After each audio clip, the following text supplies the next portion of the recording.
ஒருத்தவங்களுக்கு வந்து அவங்களுக்கு சிசேரியன் ஆல்ரெடி ஆயிடுச்சு. ஆனதுக்கப்புறம் செகண்ட் ஒரு தேர்ட் சைல்டுக்கு வந்துட்டு அவங்க நார்மல் டெலிவரி நடக்கும்ன்றத அவங்க நம்பலாமா?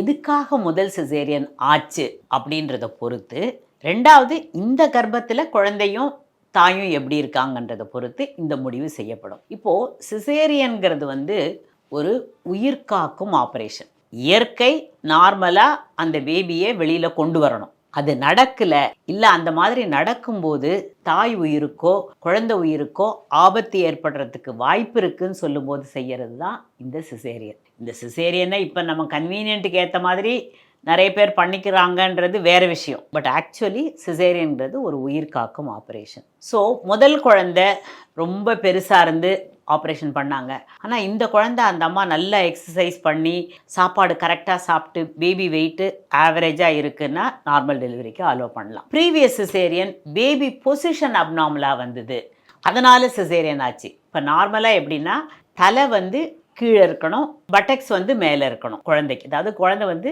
அம்மா வயிற்றில் தலை கீழே உட்காந்துருக்கணும்.